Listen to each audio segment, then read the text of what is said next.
What's good, Neptune Sunday family? You're hearing a different voice for the first time to start off the show. A little role reversal.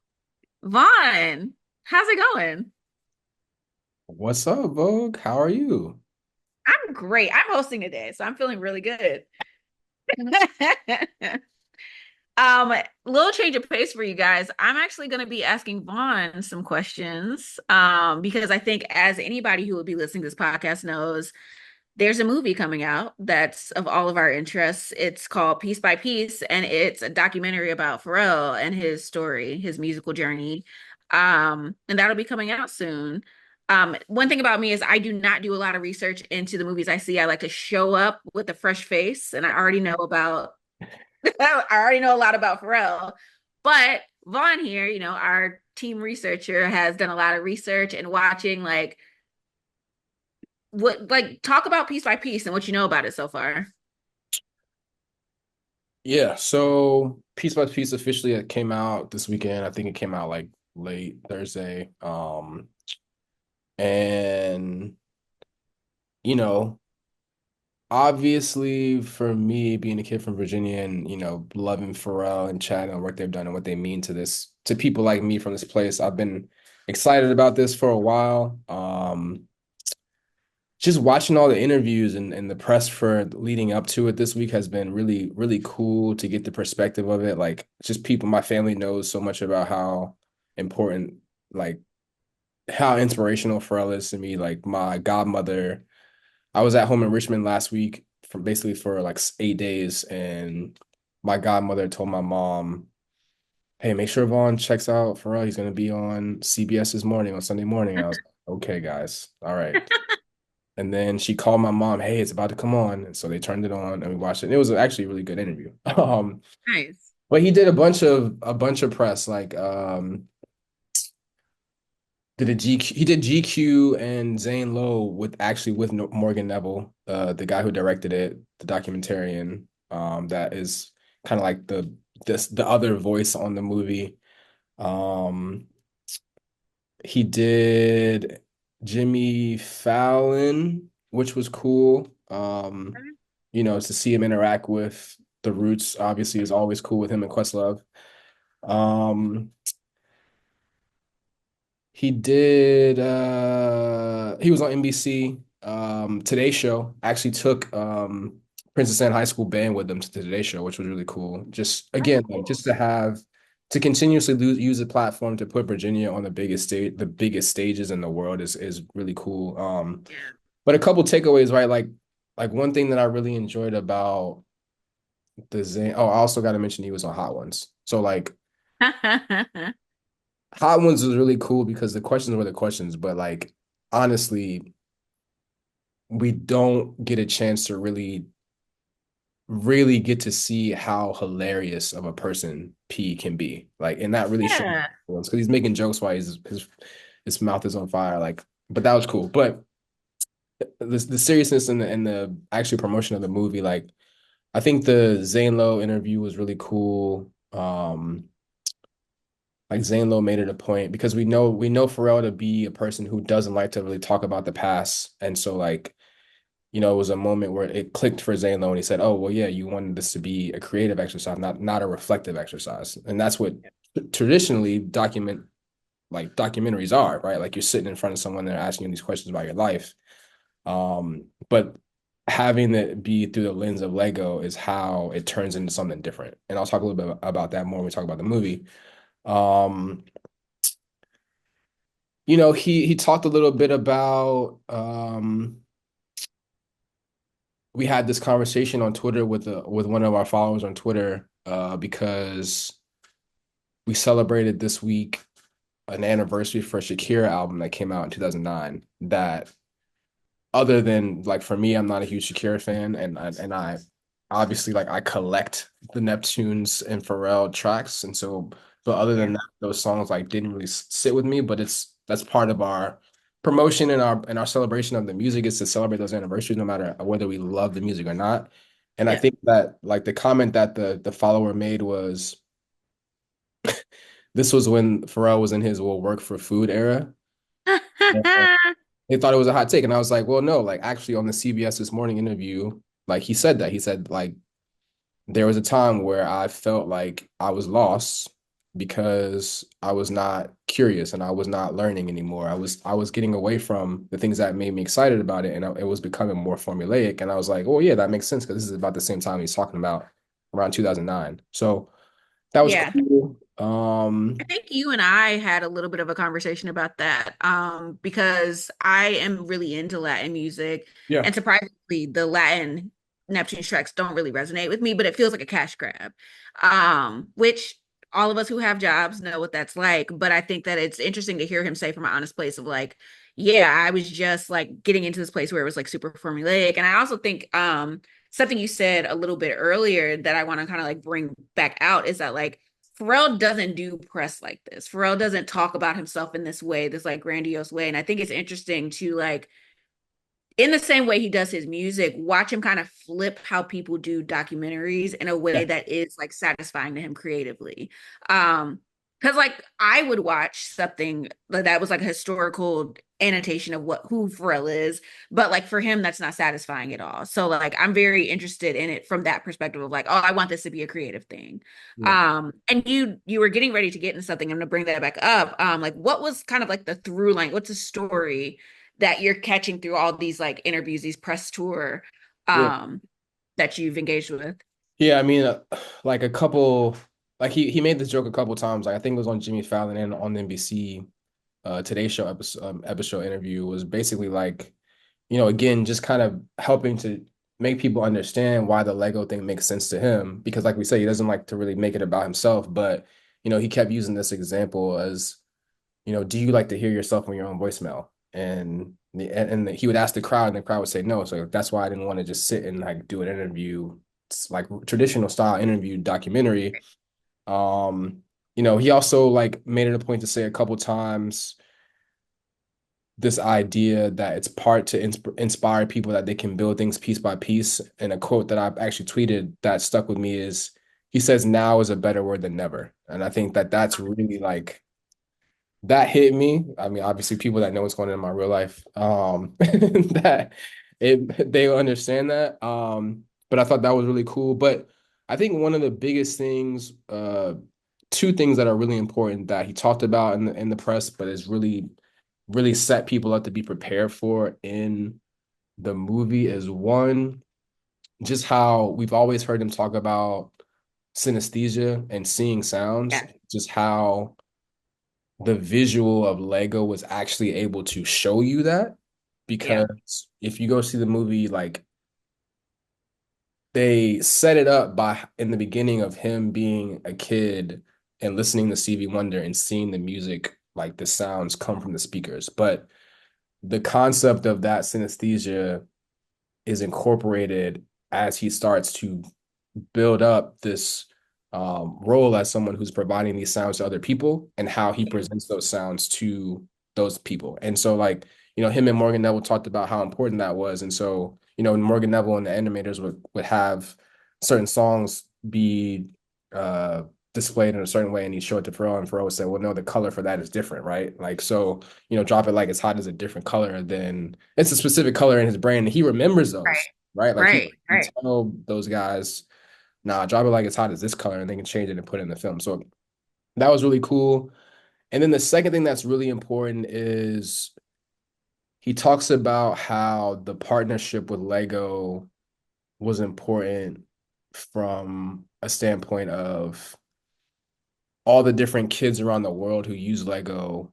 This now put Lego in a position where they had to really consider skin tones and they had to consider hair textures for, characters that were going to be in this movie, but also like it's their policy. Or if we're going to put them in a movie, there has to be a character that we can actually make. And so, like having this movie and having Pharrell force them to reevaluate and really add certain things like culturally to their products, I think is one thing. But then I also thought it was really, really cool that Morgan Neville basically said, like, I talked to engineers because like if we have Pusha T and Jay-Z who have, braids and dreadlocks, like, okay, cool. That's one thing for us to have that conversation. Like we need to add that to our product line, but then Yeah. like, or for the sake of the movie, but like the engineers are telling them, well, we have to be careful because like if it's small enough for it to break and a kid can choke on it, like then that's bad for us, right? So Yeah. like the detail of that is like really shows, and I think to get the perspective that they've been working on this movie since before the pandemic makes a lot of sense. Like collecting the interviews with all these people was really cool. But just to hear them give that type of behind the scenes perspective on how the collaboration with Lego really went, I thought was really cool, I considering think, how unique it is. yeah, I think that is actually kind of something that's important to talk about. I didn't know.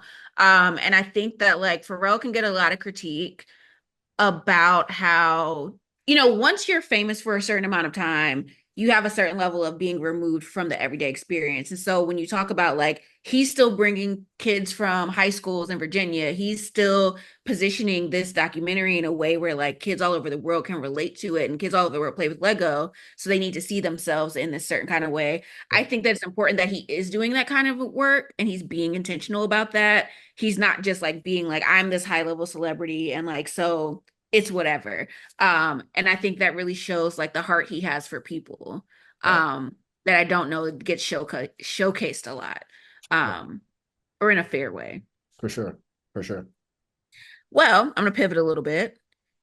Talk to me about the Something in the Water cousin screening. Yeah, so shout out to Something in the Water Cousins. It's a group of folks that live down here in the 757 who like just got connected by going to the festivals and organize and like they do events and they do meetups, you know, throughout the year. Obviously like they have more specific programming around the festival, which unfortunately is not happening this year, but um they had the timing just worked out, right? Like this would have been the weekend for the festival. But they instead were able to have this screening to like bring all these people together. They had gift bags. I think I have some of this stuff right here. So like this is Not gift bag. like a patch. Like this is a specific logo they made and a sticker that goes with it. My guy Ricky, who's like the leader, had this on a shirt, which was wild. Um, but yeah, so I We've saw leveled up the swag yeah. bags. I saw them post about it and I was like, I just reached out. I mean, I got Yeah, the time and I think it made sense. I said, hey, I mean, I'll come and cover the event, do some interviews with people and get some feedback and talk to you guys about what you guys are doing. yeah, So at minimum, with some content and some connections, some networking. Really cool to meet some people who actually follow us and listen to the show that were already there. Like I had no idea we were going to be there, so shout out to them. yeah. Um, but yeah, it was a really cool event. I mean, they filled a theater, which is like that's a big deal. Like that's not Yeah. just like oh we got a few people that are gonna come see the movie with us. Like no, like this is a theater that we rent out, and they had prizes and stuff. Like they had a grand prize raffle. Like they gave someone the Pharrell Lego set that came out a couple weeks ago. That's so cool. Yeah. So overall, it was a dope event. Really cool to meet them. So I really appreciate them. We got some content that will start to get out the next couple of days. Well, actually, the interview that I did with them, I will throw at the end of this audio version. Yeah. Also, like the interview will be on YouTube too for you guys to check that out and get to know those guys. Very cool. Very cool. So you got to see the movie. I got to see the movie for free, which is like at the minimum, going out to meet them and see the movie for free was great. So I appreciate them for that. I will say that there was um an actual sanctioned screening on Thursday in Virginia Beach that Pharrell was at that um I heard was really cool. It had like all the guys were there, pushing and mouse and those guys were there, which was really cool. So it's been a great weekend in the 757 for the opening of the Piece by Piece film. We're excited. I love that. Well, we're not going to ask you to tell us more about the movie because I think that we should all go see it for ourselves. But can you like give us your top five takeaways? Like, what Yeah. did you think watching the movie? I mean the story, like I think the biggest thing, like I kind of talked about earlier, is just the idea of how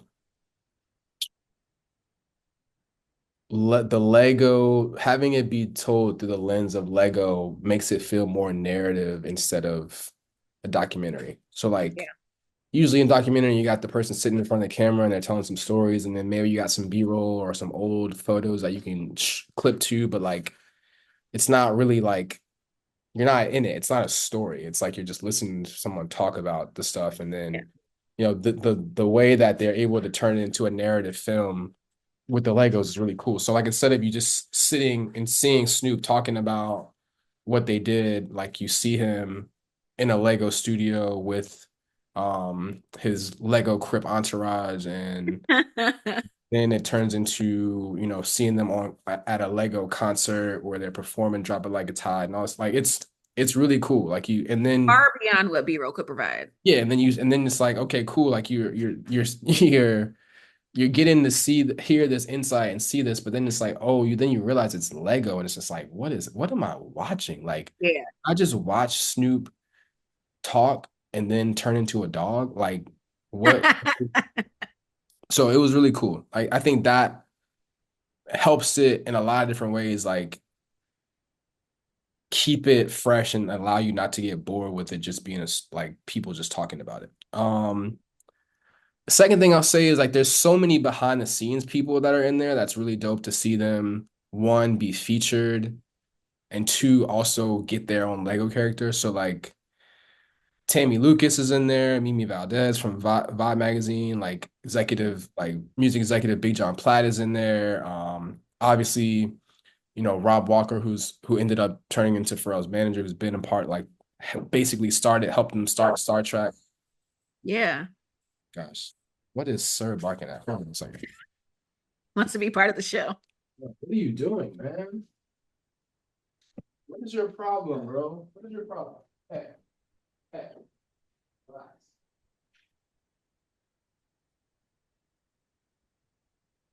Funnily enough, I couldn't hear him. Okay, that's cool.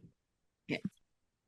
Um, yeah, so the behind the scenes folks like Rob Walker, who helped them start Star Trek, is a huge like piece of the story. And then to have like his part of it be told in that way, like for the first time, was really cool. And having he has really good perspective on how things got built from the beginning, and also like just how he was around for some of the ups and downs that Pharrell went through specifically.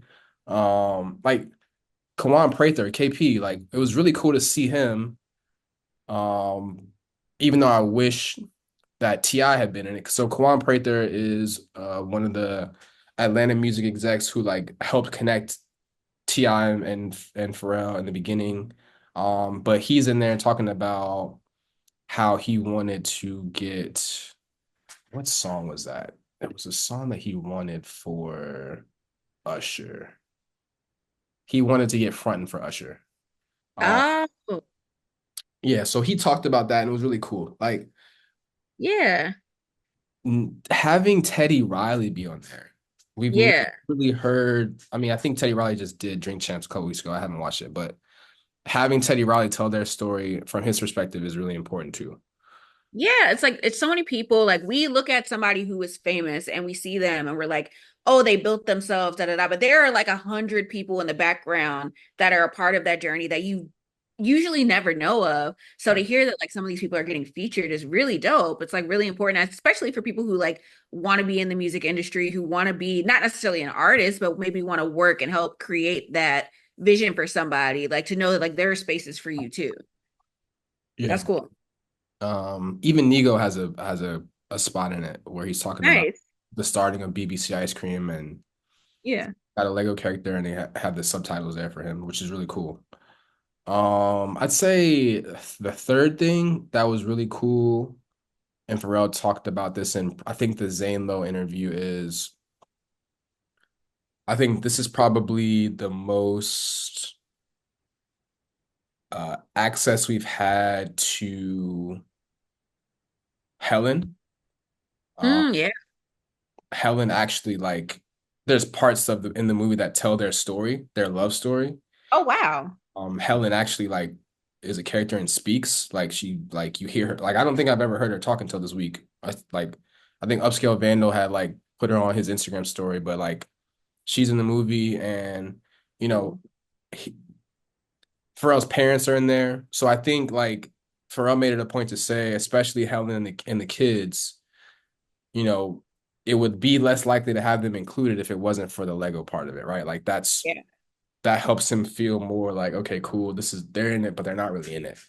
Yeah. Let's just Yeah. let's be careful with that. So I thought that was really cool, and I'm glad that the Lego aspect of it made him feel more comfortable sharing that because it's a really important and cool aspect to the story that is important that I think would have felt weird if we left them out. Like you can't just leave out your wife and your kids, man. Like we know they need. Yeah, they're important, but you also don't have to overexpose them in this way of like now you got to be on set filming in front of a camera. You can do it in like this cool way. So like I love that they got to like feature them.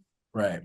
So there's also like in most documentaries, my next point is, usually in documentaries, there's a point where there's a down period.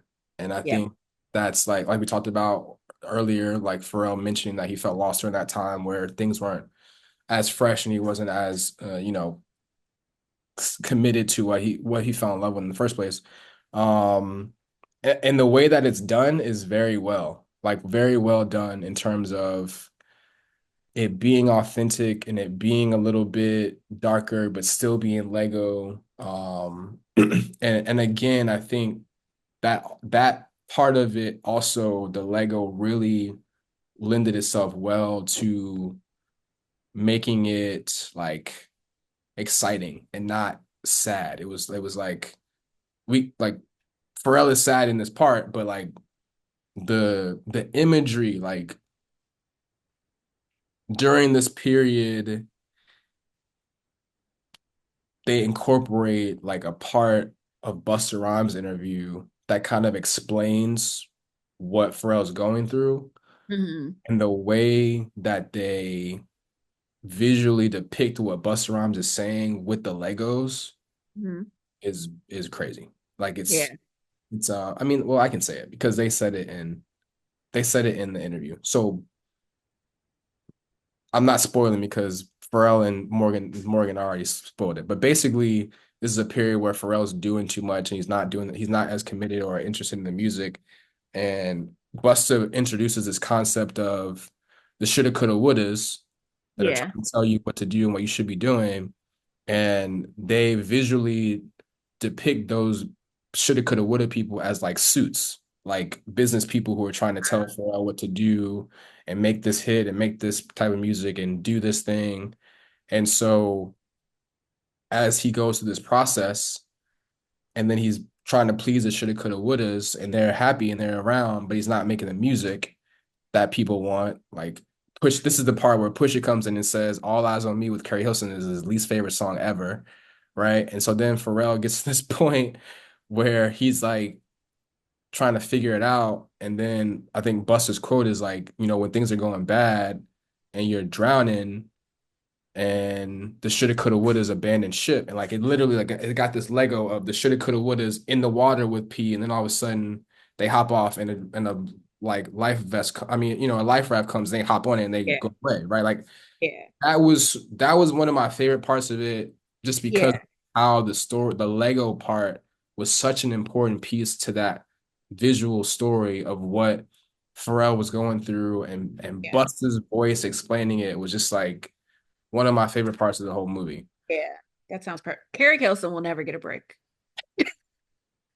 Push it like really. I don't know if again like I have to go see it again because I was also taking notes. So Yeah. I was watching, but I was like, and like I told Key last night, if I go see it again, I probably will cry. Like I'm just like ready. It's just I'm emotional these days. But I couldn't remember if Pusha was like in a. It almost felt like Pusha was in a therapy session because he was laying down and he's like, man, he made this song called All Eyes on Me, and I hate it. Like it was so like But it was that whole part like was Yeah. very important to that whole part of the story.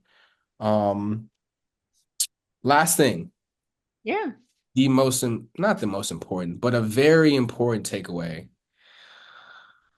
We know that P and Chad are not in the best place right now, or I mean, we don't know anything. We just know that there's speculation about whatever, whatever, and they're not in as good of a place as they've been. Let's just say that.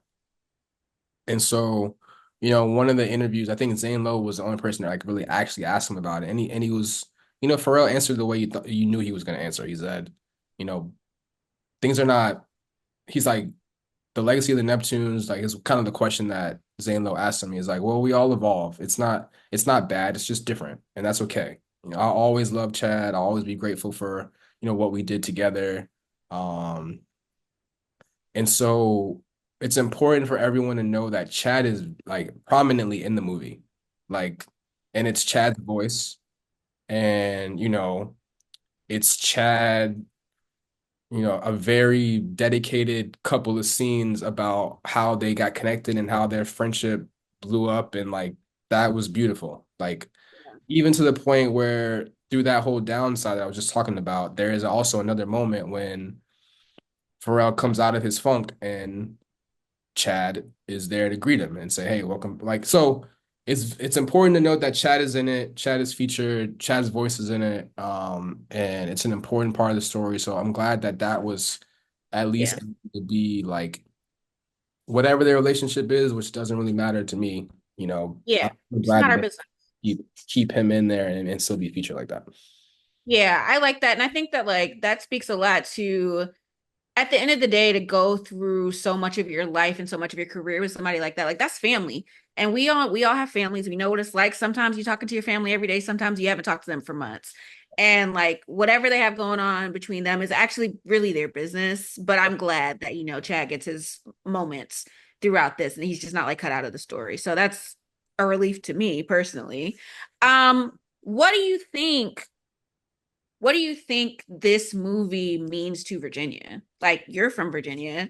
I know what it means to you, but like what do you think that means to the greater community?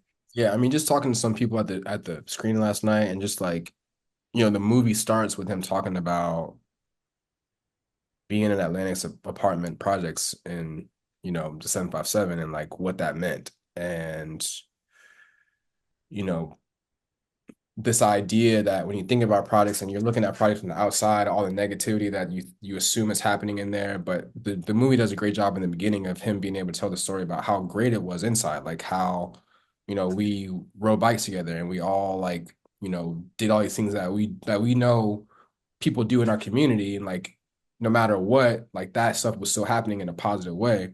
Yeah. Um, but then ultimately it just comes down to stuff that we talk about on this show all the time with me and my friends and other people that we interview that are from Virginia. It's like at the end of the day, the point of it is that you can do it too. And like we heard that, but Yeah. to have it be presented to us again in this way is just another crazy reminder that like we see Princess Anne High School, we see Pharrell and Missy and Timbaland and Chad and Shay, you know, in Lego form, but grow up in Virginia. Like it's very important to us, and so I think that that's kind of like the pride that a lot of the people that I talked to last night, and just the pride that I have, and the fact that you can do it too, and it's also like you can do it too, and you can do whatever you want. I think that that's something that's important for us to realize, and something that P also made it a point to say in a bunch of his interviews this week is like whether you're 8 or you're 80, you can build it piece by piece, right? Like that's where the other quote came in. Now Yeah, is chill. now is better than never, right? Like that's kind of like kind of some of the themes that he kept repeating is whether you're 8 or 80, you can build it piece by piece. Now is Yeah. better than never. It's like that combined with you can do it too is like that's the message that I take away from it, for not just from us from Virginia. Obviously, there's a sense of pride that comes with that too, but that's just kind of like the message for anybody.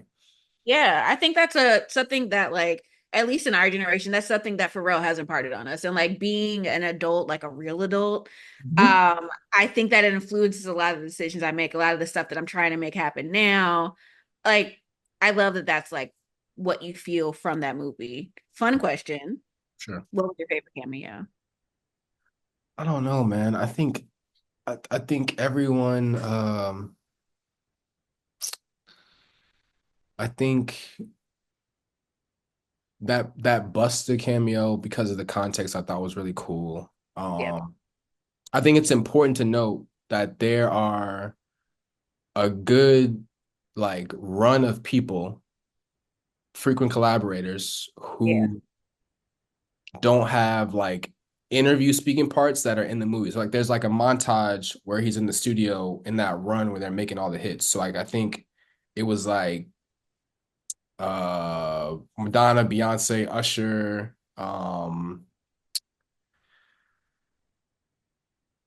maybe I know it was at least those because I recognize those people because like they didn't get interviewed, but like that run of them being in the studio was crazy. yeah.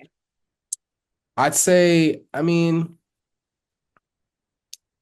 it's hard to say a favorite, but I will say, and one of the people that we talked to last night made a really good point that I thought was really cool is Gwen Stefani.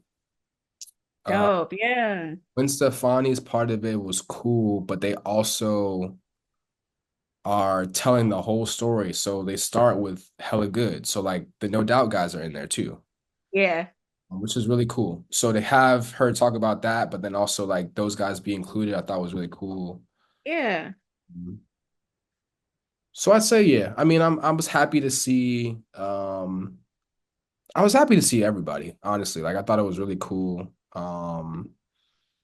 You know, people like so I'll give you a little tidbit too. So there's three people who well, there's actually four people. So who are not playing themselves, but they voice other people. So there's Okay. one scene where Pharrell's like going to all these label meetings, and one of the people that is the label execs, they don't title them Steve Stout, but it's Steve Stout's voice.